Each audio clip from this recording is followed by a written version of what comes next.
What happens when a single act of disrespect, a moment of casual cruelty, is aimed at the wrong person? We've all seen it. The exhausted traveller, the dismissive airline staff, a conflict simmering on the verge of boiling over. But what if the woman whose luggage you just contemptuously threw onto the tarmac, the woman you dismissed and belittled, wasn't just another passenger? What if, in a stunning twist of fate that no one saw coming, she was about to become your new boss? This isn't a story about a simple complaint. This is a story about power, about karma, and about what happens when the system is flipped on its head in the span of just 9 minutes. Stay tuned, because the turbulence is just beginning. The air in Terminal 4 of JFK was thick with the usual cocktail of anxiety and stale Cinnabon. It was a chaotic symphony of rolling suitcases, frantic gate announcements, and the low hum of thousands of conversations. For Dr. Evelyn Reed, it was the sound of an empire on the brink, her empire though no one else knew it yet. At 42, Evelyn carried an aura of quiet, unshakable confidence. Dressed in a tailored navy blue blazer, dark jeans, and comfortable but elegant loafers, she looked more like a university professor than a titan of industry. Her hair was styled in neat, intricate braids that fell just past her shoulders, and her eyes, sharp and intelligent, missed nothing. She clutched a leather portfolio containing the culmination of a 6-month, brutally intensive hostile takeover bid. Inside were the final digitally signed documents that would transfer controlling ownership of Apex Air, the very airline she was about to fly, to her investment firm, Reed Innovations. The deal was set to close at 4:00 p.m. Eastern Time, precisely when the stock market closed for the day. Her flight, Apex Air 715 to San Francisco, was scheduled to depart at 4:25 p.m. It was a symbolic choice. She wanted her first act, as the new owner, to be experiencing the airline from the perspective of a regular passenger, to see the rot from the inside before she started cutting it out. Her journey to this moment had been anything but regular. Raised in a working-class neighborhood in Detroit, Evelyn was a prodigy. A PhD in aerospace engineering by 25, she developed 3 key patents in composite materials that revolutionized aircraft manufacturing. She didn't sell her patents. She licensed them, building a small fortune that she then masterfully parlayed into a tech empire. She wasn't old money. She was earned money, and she had little patience for the entitlement and inefficiency she saw in legacy industries. Apex Air was a perfect example. Once a reputable mid-tier carrier, it had been bleeding money for years, plagued by mismanagement, aging fleets, and most critically, a toxic corporate culture that had curdled into outright hostility towards its customers. Her due diligence had uncovered thousands of complaints, abysmal on-time records, and rock-bottom employee morale. The board, a cozy club of old boys led by a CEO named Robert Maxwell, had dismissed her initial offers with contempt. So she'd gone hostile, buying up stock quietly, until this final decisive moment. As she approached Gate B23, the chaos seemed to concentrate. The flight was delayed. A harried-looking gate agent with a severe blonde bob and a name tag that read Karen was barking into a microphone. "Ladies and gentlemen, we are still waiting for the catering crew to finish loading. We appreciate your patience." Her voice was a monotone drone, devoid of any actual appreciation. Evelyn watched her for a moment. She saw the flick of her eyes as a family with 3 small children struggled with their bags, offering no assistance. She saw the curt, dismissive wave she gave an elderly man who asked a simple question.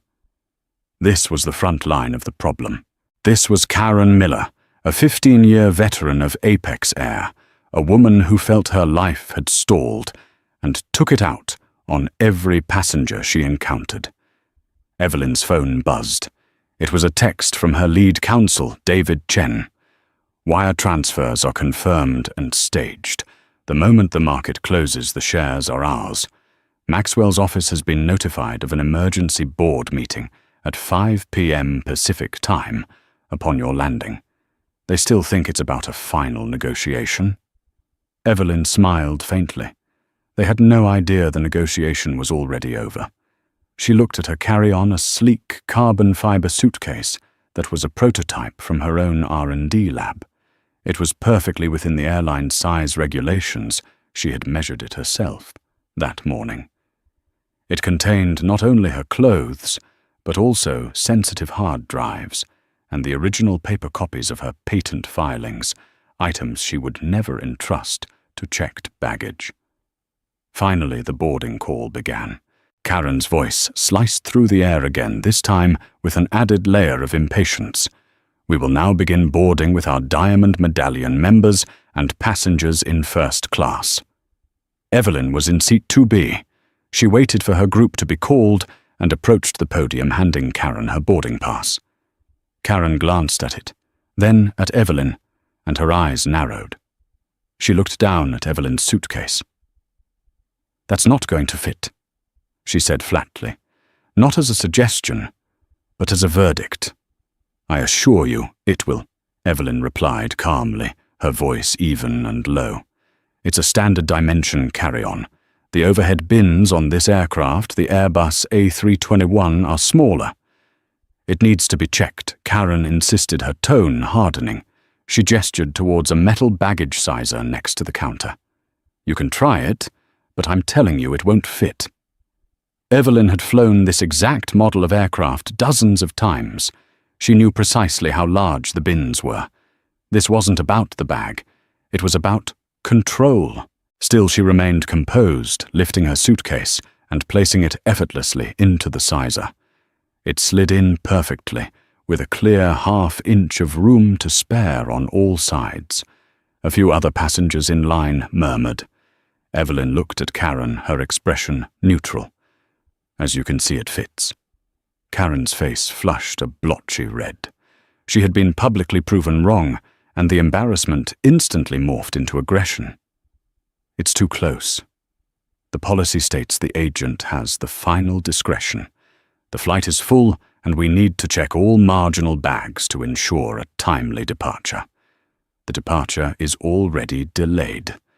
Evelyn pointed out, her voice still quiet, but now edged with steel. "And the bag is not marginal. It complies with your airline's written policy. I have sensitive materials in here, and I will not be checking it." This was the moment of escalation. Karen's professionalism, already a thin veneer, cracked completely.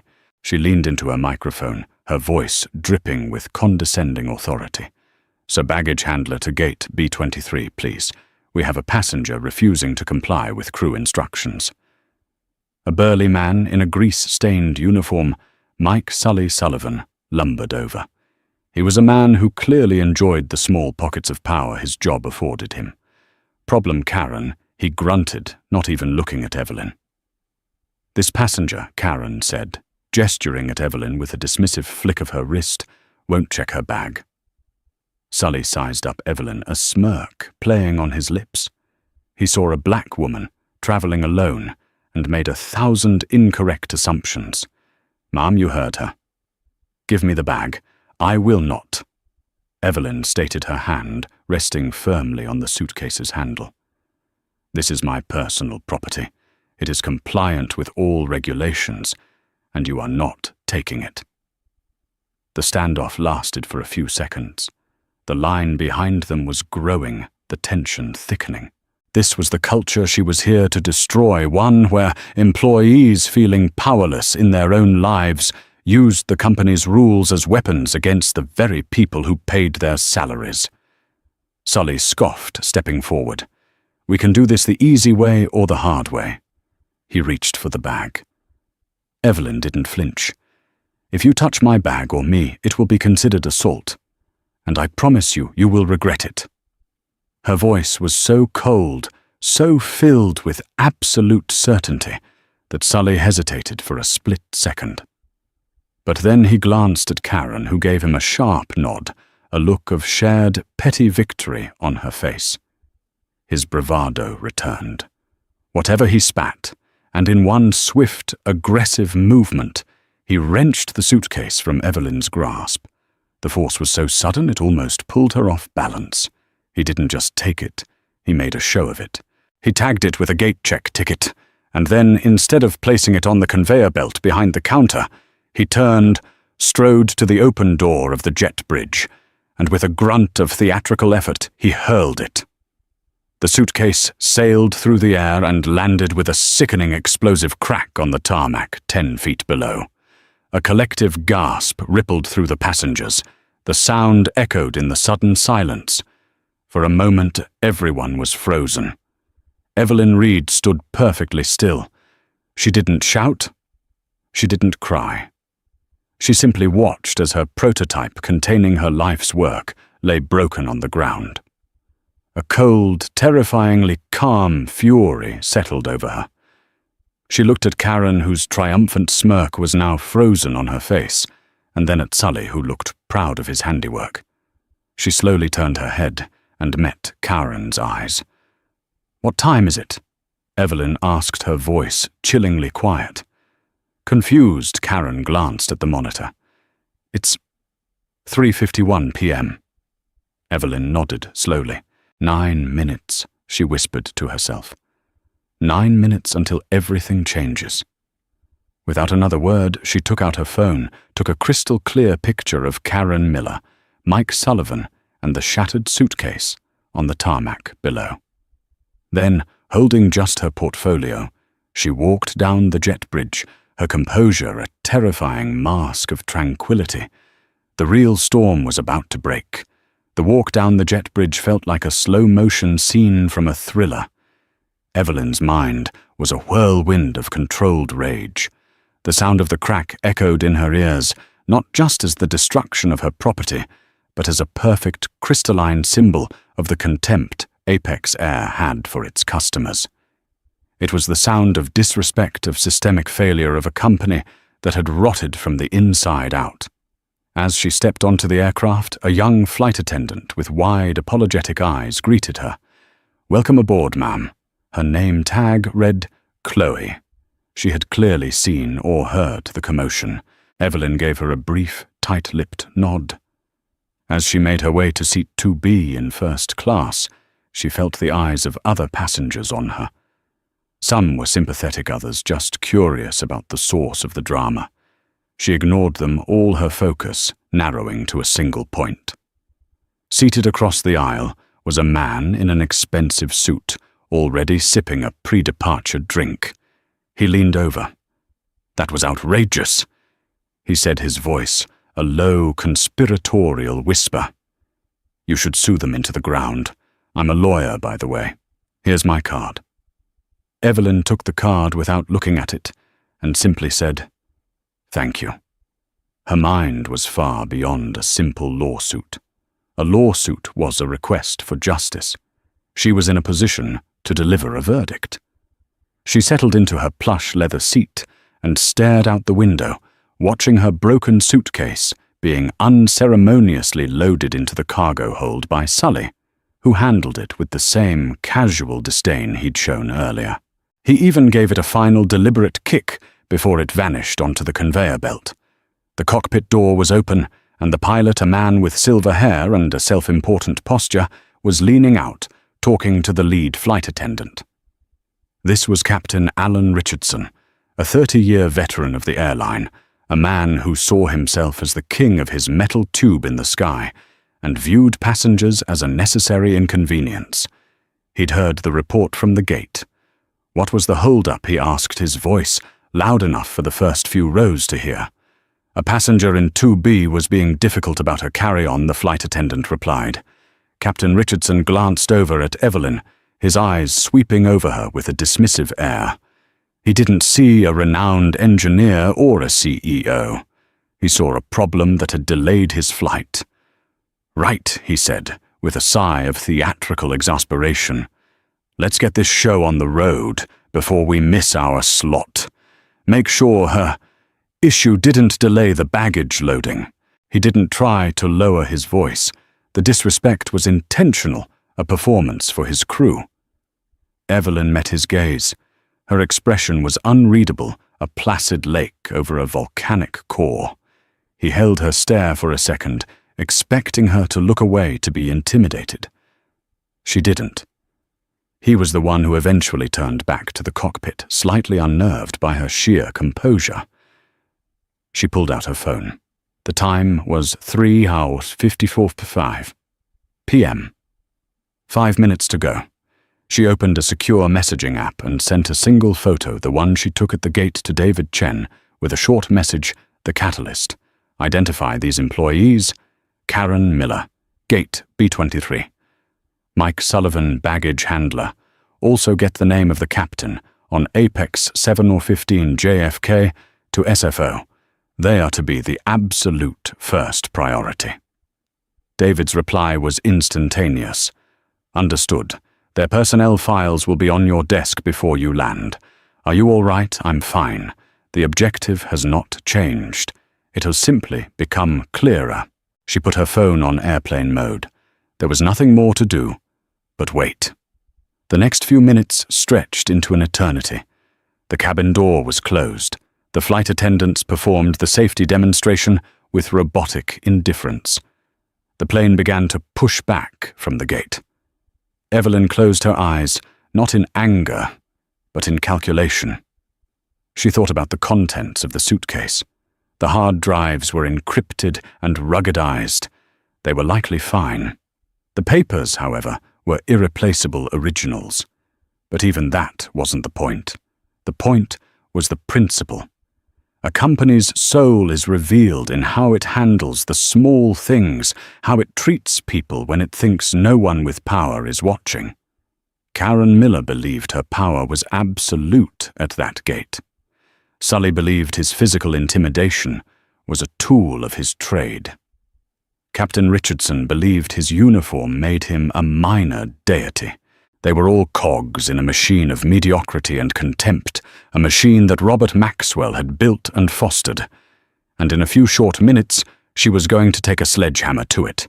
Her phone, still in her hand, vibrated with a calendar alert she had set weeks ago.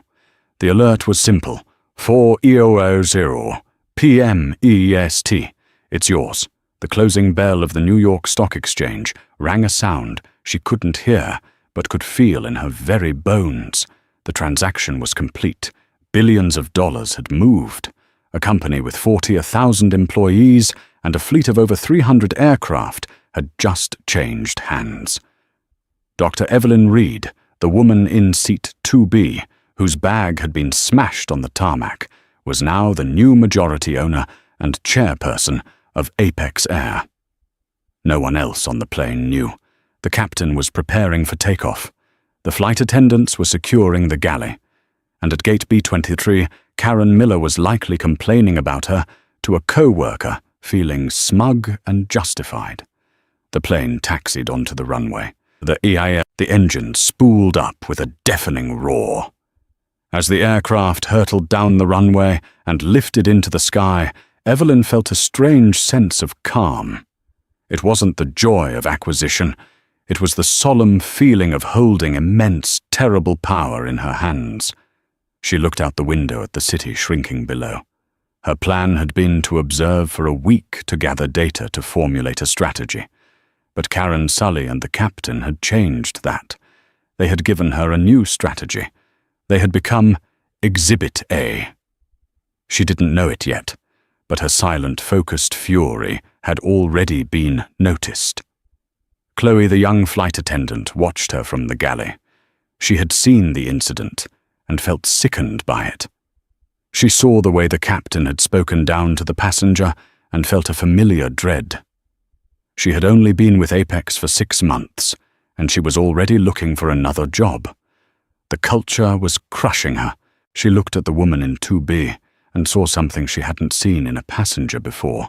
Not just anger, but an aura of profound, unassailable authority. It was a look that made the fine hairs on her arm stand up.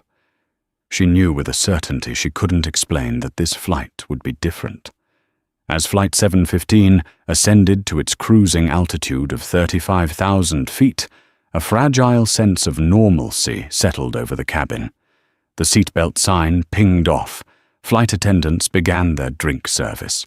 Captain Richardson's voice crackled over the intercom, a smooth, practiced baritone that exuded confidence.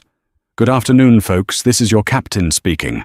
Welcome aboard Apex Air Service to San Francisco. We're looking at a flight time of 5 hours and 40 minutes. Should be a smooth ride. For the most part, a little bit of chop over the Rockies, but nothing to worry about. So for now, sit back, relax, and enjoy the service." Evelyn listened to his voice, a voice that had dismissed her just 20 minutes ago. Sit back, relax. It was an order from on high from the man in charge. She wondered how he would sound in an hour.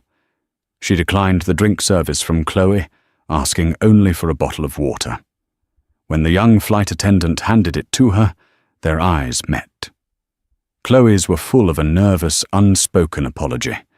Evelyn gave her a minuscule, almost imperceptible nod of acknowledgement. She recognized an ally when she saw one, however unwitting. The time was 4:09 p.m. It had been exactly 9 minutes since the market closed. Evelyn knew David would be moving fast. The first step would be a digital blitz, an emergency communique sent to every single Apex Air employee's company email address and terminal, a press release sent to all major news outlets, a filing with the SEC. The old regime would be decapitated before they even knew they were at war. In the cockpit, Captain Richardson was doing his crossword puzzle. His co-pilot, a younger, less jaded man named Ben Carter, was handling communications. Suddenly, a new message indicator flashed on the A-car's screen the system pilots use to get text-based messages from the airline. This was unusual. Typically, A-cars was for flight plans, weather updates, and mechanical notes. A company-wide memo coming through this system during a flight was almost unheard of. "Getting a strange message here," Captain Ben said, his brow furrowed. "Probably Maxwell reminding us to push the credit cards," Richardson grumbled without looking up from his puzzle. "What's it say?" Ben read the message aloud, his voice growing more uncertain with each word. "ATTN all Apex Air personnel. Immediate and effective. 16:00 EST. All operational control of Apex Air and its subsidiaries has been transferred to Reed Innovations in C. Robert Maxwell and the current board of directors have been dissolved. Dr. Tator, Evelyn Reed is the new chairperson. Further directives to follow. Stand by for a message from the new leadership." There was a profound silence in the cockpit. The only sound was the hum of the engines. Captain Richardson put down his pen. "What the hell was that? A prank." "It came through the official channel," Ben said, his eyes wide. "Look at the authentication code. That's from corporate headquarters." Richardson grabbed the printout, his eyes scanning the words. "Reed Innovations. Dr. Evelyn Reed." The name sounded vaguely familiar, but he couldn't place it. A hostile takeover. It seemed impossible. Maxwell was a dinosaur, but he was entrenched. "This has to be a mistake," Richardson muttered, but the seed of doubt had been planted. He got on the radio to their dispatch center in Dallas. "Apex Dispatch, this is Apex 715. Can you confirm a message received via A-cars at 21:09 Zulu time regarding a change in company leadership?" The voice that came back was shaky, a dispatcher clearly reeling from the same news. "Oh, Apex 715. Roger that. We can confirm the message is accurate. We're getting flooded with information here. Stand by. The whole system is lighting up. It's true. Maxwell is out." Richardson felt a cold knot tighten in his stomach. His entire career had been under the old guard, a system he understood, a system that rewarded seniority and protected its own. A new owner, a complete outsider, meant uncertainty. It meant his comfortable perch was suddenly precarious. Then a second message began printing from the ACAR's machine. To Captain Alan Richardson, Apex 7:15. Urgent. Confirm passenger. Dr. Evelyn Reed is on your flight, seat 2B. She is the new chairperson of Apex Air. You are to extend every courtesy and ensure her safety and comfort. Acknowledge receipt. Ben Carter's jaw went slack. He looked from the message to his captain, whose face had gone from disbelief to a ghastly pale white. Seat 2B. Richardson whispered, his mind racing back to the boarding process. The delay, the argument at the gate, the condescending comments he'd made, the woman with the cold, unblinking stare. Oh God. He felt a wave of nausea. He had, with casual arrogance, insulted the most powerful person in the entire company, the woman who now owned his career. Ben, he said, his voice a strained croak. You have the controls. He unbuckled his seatbelt, his hands trembling slightly. He had to go out there. He had to apologize. He had to grovel if necessary. He stood up, straightened his uniform, and tried to compose himself, but his mind was a frantic mess. How could he have been so stupid? He opened the cockpit door and stepped into the galley. He saw Chloe preparing a tray of drinks. Is the passenger in 2B? Has she requested anything? Chloe looked at him, surprised by his sudden appearance and the panicked look in his eyes. Just a bottle of water, Captain. He nodded, taking a deep breath. He turned to face the cabin, and his eyes immediately locked with Evelyn's. She was just sitting there watching him, that same unnervingly calm expression on her face. It was the look of a predator that had already cornered its prey, and was simply enjoying the moment before the final strike. She knew. She had known the whole time. The realization hit him like a physical blow. The incident at the gate wasn't just a random passenger dispute. It was her first unscheduled inspection of his airline, and he and his crew had failed in the most spectacular way imaginable. The confident commanding pilot was gone. In his place was a terrified employee about to beg for his job. He took a hesitant step forward into the aisle, his career hanging by a single fraying thread. The first-class cabin previously, a pocket of quiet civility, suddenly felt like a courtroom. Every passenger in the vicinity seemed to sense the shift in atmosphere. The man who had offered Evelyn his business card was now watching the unfolding drama with rapt attention. Captain Richardson walked down the aisle, his polished black shoes making no sound on the thick carpet. Each step felt like a mile. He stopped next to seat 2B, towering over Evelyn, but he had never felt smaller in his life. Dr. Reed, he began, his voice barely a whisper. The smooth baritone was gone, replaced by a strained, reedy tone. I am Captain Alan Richardson. I need to offer you my most sincere, profound apology. Evelyn didn't respond immediately. She simply tilted her head, her gaze analytical, as if she were examining a curious specimen under a microscope. An apology for what, specifically, Captain? She asked, her voice soft, but carrying an unmistakable edge. The question caught him off guard. A blanket apology was supposed to cover it all. She was forcing him to list his transgressions. For the delay, he stammered, and for the unprofessional conduct of my ground crew, for the truly unacceptable way your luggage was handled, and for any remarks I may have made that you overheard. There is no excuse, ma'am. None whatsoever. You are correct, Evelyn said, her voice remaining level. There is no excuse. She let the silence hang in the air, a heavy, suffocating blanket. He was waiting for her to say, apology accepted, or don't worry about it. She offered him nothing. Captain, she continued, her focus unwavering. I have a few questions for you. You are the commander of this vessel, the ultimate authority.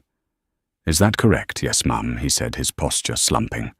"So the conduct of every crew member, both in the air and at the gate for this specific flight, falls under your purview. Their professionalism is a reflection of your leadership. Do you agree he could see the trap she was laying?" "Ultimately, yes." "I suppose it is." "There is no suppose, Captain." "It is. When I boarded this aircraft, I was not Dr. Reed, the new owner. I was a customer, a black woman who paid for a first-class ticket, who followed your company's rules, and who was met with hostility, disrespect, and the willful destruction of her property. What you and your crew showed me wasn't an anomaly. It was the system working as designed. A culture of contempt. Your culture, Captain Richardson." His face, already pale, seemed to drain of all remaining color. He was being indicted right here in the aisle. "Ma'am, I assure you I will personally see to it that the employees responsible are severely reprimanded. I will file a full report." Evelyn held up a hand, and he instantly fell silent. "You will do nothing of the sort," she said, "because you are no longer in a position to file any reports regarding this matter. You are a subject of the report. Now please return to the cockpit. Your job for the remainder of this flight is to land this plane safely in San Francisco. Is that understood?" It was a dismissal. So sharp, so total, that he felt the force of it physically.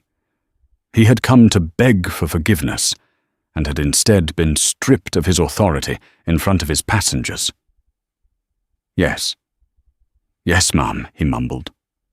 He turned and shuffled back to the cockpit, like a man walking to the gallows, closing the door behind him with a quiet click.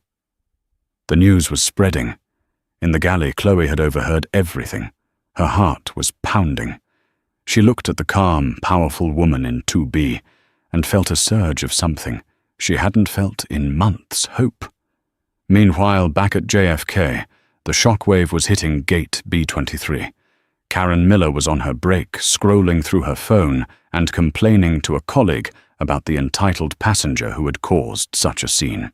Then her phone buzzed with a notification from the Apex employee app. She opened it, expecting a routine memo. She saw the headline, "Reed Innovations Completes Hostile Takeover of Apex Air." She read the first paragraph, and her blood ran cold. "Dr. Evelyn Reed assumes role of chairperson effective immediately." Evelyn Reed. The name from the boarding pass. The woman she had just belittled. The woman whose bag was now a shattered wreck in the cargo hold of Flight 715. "No," she whispered, her hand flying to her mouth. "No, it can't be." Her colleague looked at her. "What's wrong, Karen? You look like you've seen a ghost." Karen frantically scrolled down the press release, her eyes searching for any detail that would prove this was a nightmare. She saw a photo of the new chairperson. It was her. The same braids, the same intelligent eyes, the same calm, unreadable expression. The terminal around her seemed to warp and fade. The sounds of announcements and rolling bags became a distant roar. She thought of her actions, the smug tone, the condescending lecture about policy, the nod she gave Sully, the look of triumph on her face as the bag was thrown. It had all been witnessed, not just by other passengers, but by the one person on Earth she could not afford to offend. Her phone began to ring. The caller ID read, "JFK Human Resources." She stared at the screen, her hand shaking so badly she could barely hold the phone. She knew what this was. This wasn't a warning. This wasn't a reprimand. This was a summons. Across the tarmac in the grimy break room of the baggage handlers, Mike Sully Sullivan was laughing with his buddies about the incident. "You should have seen it," he bellowed, slapping his knee. "This lady in her fancy clothes, thinking she's all that. I just grabbed the bag and yit." He mimed the throw to the laughter of his friends, showed her who's boss. His supervisor, a weary man named Frank, walked in holding a tablet. He looked grim. "Sully. My office. Now, what did I do?" Frank Sully asked, his good mood evaporating. Frank didn't answer. He just pointed toward his office. As Sully got up and followed him, he noticed that everyone else in the room had suddenly gone quiet, looking down at their own phones with expressions of shock and disbelief. The karma delivered by corporate email and an HR phone call was traveling faster than the speed of sound. For Karen Miller and Mike Sullivan, their 9 minutes of petty tyranny were over. The bill had just arrived. The remaining 5 hours of the flight were the most surreal and tension-filled of Captain Richardson's career. He stayed locked in the cockpit, speaking only when necessary for operational purposes. The smooth, confident pilot was gone, replaced by a man who sounded like a robot. Every ping of the cabin call button made him jump. For Evelyn, the time was productive. The in-flight Wi-Fi, ironically, one of the few things at Apex that worked well, connected her to a world that was now reacting to her takeover. News alerts flashed on her screen. Business journals were scrambling to write profiles on the mysterious Dr. Reed. Apex Air's stock, after a brief halt, was surging in after-hours trading. Investors loved a change in leadership. She spent the flight in communication with David Chen, orchestrating the first wave of her revolution. "David, I want a full independent audit of the maintenance logs for the entire fleet starting tomorrow. Ground any aircraft with even a hint of a deferred safety-critical repair.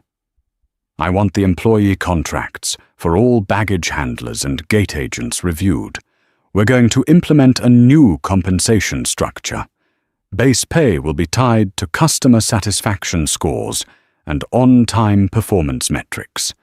And David, prepare severance packages for the entire executive leadership team. I want them gone by morning. No golden parachutes. Pay them what their contracts legally require, and not a penny more. Their failure cost this company its reputation. They will not be rewarded for it." She was dismantling Robert Maxwell's broken company from 35,000 feet, using nothing but her phone and a will of iron. As Flight 715 began its descent into San Francisco, an announcement came over the intercom. It wasn't the captain. It was the co-pilot, Ben Carter. His voice was steady, professional. He gave the landing information, the weather, the gate number. Richardson was evidently too shaken to even speak to his passengers. The landing was smooth. As the plane taxied to the gate, Evelyn gathered her portfolio. She saw Chloe, the young flight attendant, discreetly watching her. On a whim, Evelyn beckoned her over.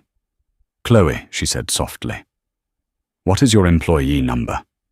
Startled Chloe recited it from memory. Evelyn typed it into her phone, adding a note. "You handled yourself with grace under difficult circumstances today." "That has been noted."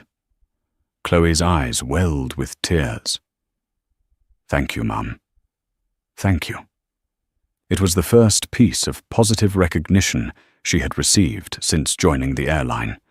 When the plane came to a complete stop and the seatbelt sign switched off, Evelyn remained seated. She allowed the other passengers to deplane first. The man who'd given her his card gave her a look of awe as he passed. "Give 'em hell," he mouthed. Finally, the cabin was empty, except for the crew and Evelyn. She stood up. Captain Richardson emerged from the cockpit, his face haggard. "Dr. Reed," he began again. "Save it, Captain," she said, walking toward the open door. "We'll have a more formal conversation later." Waiting on the jet bridge was not the usual ground crew. Instead, a small, somber group of men in suits stood there. One was a shell-shocked Robert Maxwell, the outgoing CEO who had been summoned from his golf game. Next to him was David Chen, who had flown in that morning to prepare for Evelyn's arrival. Evelyn stepped off the plane and faced Maxwell. He was a man used to being in charge, but today he looked deflated, his power stripped away in a single afternoon. Robert Evelyn said, her tone devoid of triumph. It was all business. Evelyn, he muttered. I don't know what to say. The board is no longer your concern. She cut him off. My team is securing your office as we speak. You'll be allowed to collect your personal belongings tomorrow. She then turned to Captain Richardson, who had followed her onto the jet bridge. Captain, she said, her voice now dangerously low. I am grounding you effective immediately. You will be scheduled for a full professional conduct review and will be required to complete a mandatory 300 hours of training in customer relations diversity and de-escalation. If and only if you pass that training to my satisfaction, will you be considered for a co-pilot position. Your days as a captain at my airline are over. Richardson looked as if she had physically struck him.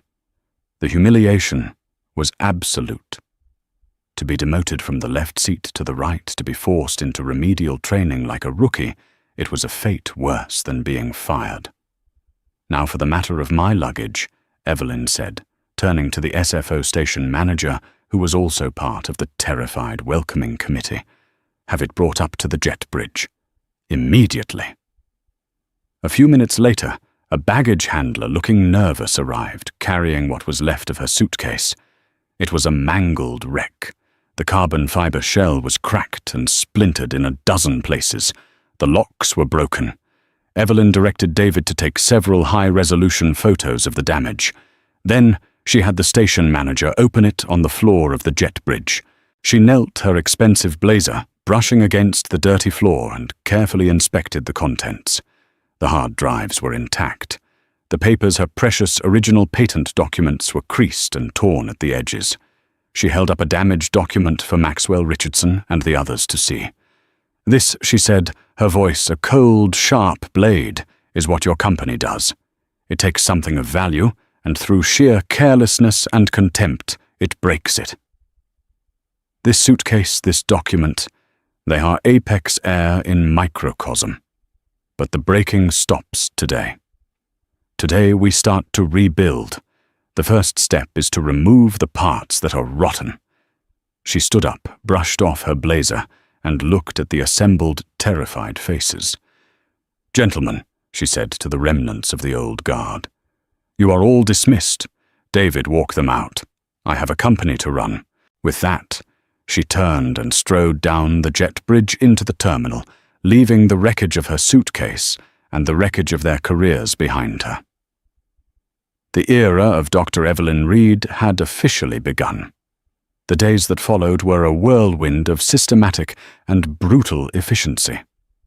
Dr. Reed's actions were not born of simple revenge.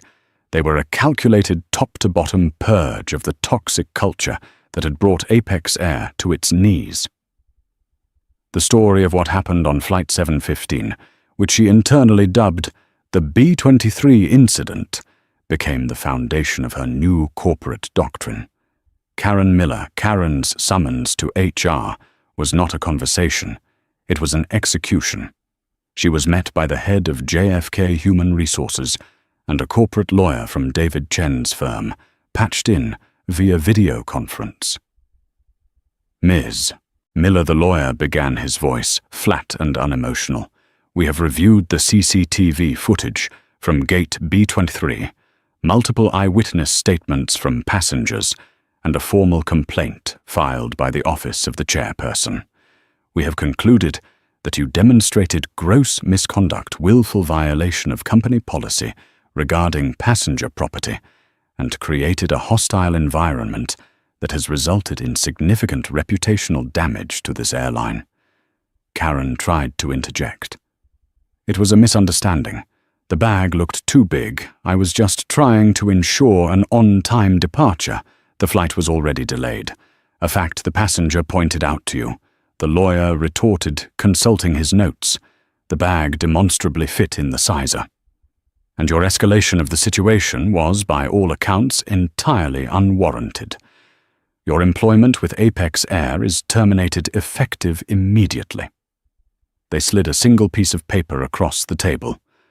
It was her termination notice. There was no severance. Her benefits would end at midnight. She was to be escorted from the premises. But the karma didn't stop there. The story leaked by passengers on the flight went viral. A passenger had filmed the moment Sully threw the bag, and the video combined with the news of the takeover was everywhere. Karen Miller's face was plastered across social media. She became a meme, the face of terrible customer service. She was doxxed, ridiculed, and unemployable.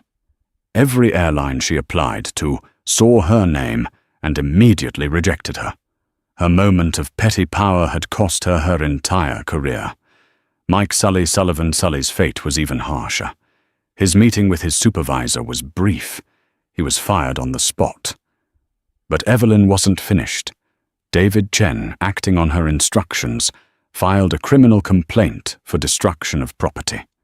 The broken suitcase was valued at over $8,000 due to its prototype materials and technology. The damaged documents inside were deemed priceless. The district attorney's office, seeing a high-profile case, pressed charges. Sully was arrested a week later. His union provided a lawyer, but the video evidence was damning.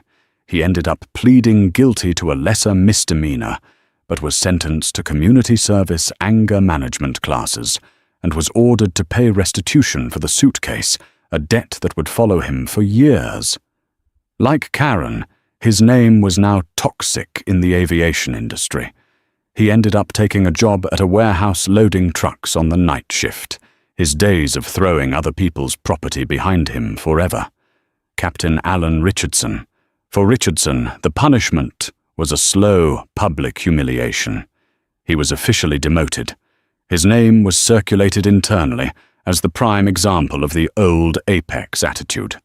He was forced to attend the remedial classes alongside newly hired flight attendants, half his age. He, a 30-year veteran, had to sit and learn about smiling, about using respectful language, about seeing passengers as guests. The trainers hired by Evelyn were merciless. They used his own actions on Flight 715 as a case study in what not to do. He tried to endure it, hoping to one day get back to the cockpit, even as a co-pilot. But the shame was too much. After 3 weeks of the training, his spirit broke. He submitted his resignation, opting for an early disgraced retirement rather than continue the ordeal. His long, proud career ended, not with a celebratory party, but with a quietly submitted form, a footnote in the revolution that was reshaping the airline. A new standard. While the architects of the B-23 incident faced their downfall, Evelyn was busy building. She promoted Chloe, the young flight attendant, to a new role in her administration. Chloe became the head of a new department, in-flight customer experience. Her first task was to rewrite the training manuals using her own experiences as a guide. She was empowered to create a culture of empathy and respect from the ground up. Evelyn held a company-wide town hall broadcast to every employee from a hangar in Dallas. She stood on a stage, not behind a podium, but walking freely among the mechanics, pilots, and gate agents who had been flown in. "For yours, you have been asked to do more, with less," she said, her voice echoing through the massive space. "You've been given aging equipment, confusing policies and leadership that blamed you for their failures. That ends now. We are investing $1 billion in new aircraft. We are investing in new technology for our gate agents. And we are investing in you. Your pay will be tied to success, and I promise you, we are all going to succeed together." She announced the Apex Standard, a new company-wide ethos. The core principle was simple. Treat every passenger as if they own the airline. Because today, one of them does. And tomorrow, another one might. The crowd was silent at first. Then a ripple of applause started. It grew into a thunderous ovation. It was the sound of a workforce that had been neglected and abused for years, suddenly seeing a glimmer of hope. The hard karma, that had struck down the few was being transformed into a new beginning for the many. 6 months later, Apex Air was unrecognizable. The transformation was staggering, a case study that would be taught in business schools for years to come. The first of the new planes, freshly painted in a sleek, modern livery, had just entered service. The employee terminals, once clunky and slow, were now state-of-the-art, making the jobs of agents, like the now-departed Karen Miller, infinitely easier. But the most significant change was the atmosphere. It was palpable in every airport where Apex had a presence. Gate agents were smiling. They were proactive, helping families with strollers, patiently answering questions. Flight attendants greeted passengers with genuine warmth. The culture of contempt had been replaced by a culture of care. Customer satisfaction scores, once in the basement, were now leading the industry. On-time performance had skyrocketed. The stock price had more than doubled since Evelyn's takeover. The airline, once a national joke, was now winning awards. Dr. Evelyn Reed was in her office at the new Apex Air headquarters, which she had moved from a stuffy corporate park to a modern open-plan space near the San Francisco airport. On her desk, displayed in a custom-built museum-quality case, was the mangled, shattered carbon fiber suitcase. She called it her $10,000 reminder.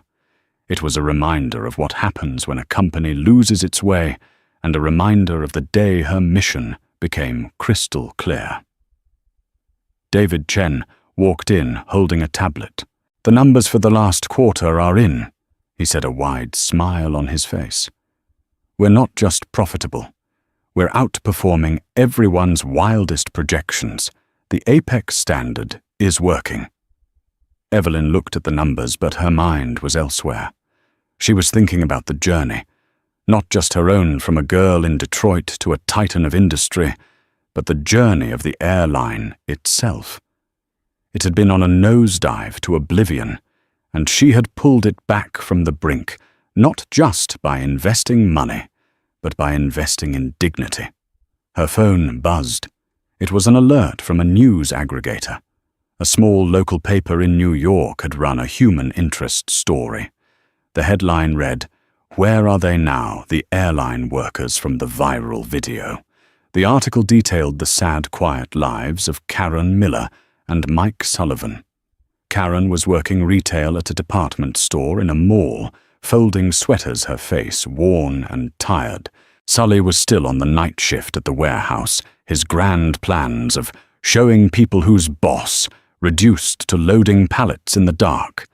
They were cautionary tales, footnotes, in a much larger story of corporate rebirth. Evelyn felt no pity, but also no glee. They were simply irrelevant, the discarded remnants of a broken system she had replaced. She looked out her window, watching an Apex airplane gracefully take off, climbing into the blue California sky. That was her legacy. Not the downfall of a few bitter employees, but the rise of a company built on a simple yet revolutionary idea that respect isn't a luxury. It's the very foundation of success. The hard karma that had struck on Flight 714 hadn't just been about punishment.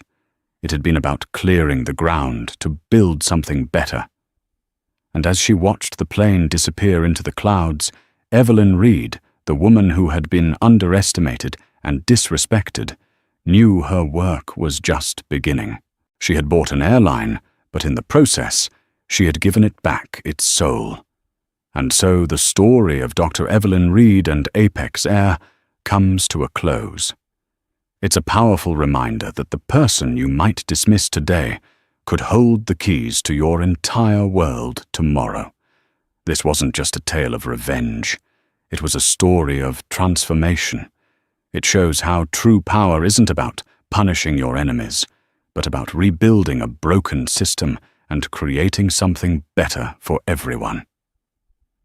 The hard karma that hit the crew of Flight 715 was swift and decisive, but the real legacy was the thousands of employees who were given a new start and a new standard of dignity and respect. What did you think of this incredible story of karma and corporate revolution? Let us know in the comments below what part shocked you the most. Was it the moment the bag was thrown, the captain's humiliating apology, or the final stunning transformation of the airline? If you enjoyed this story, please hit that like button. Share it with someone who needs to see that karma is real. And most importantly, subscribe to our channel for more unforgettable stories just like this one. Click that notification bell so you never miss an update. Thanks for listening.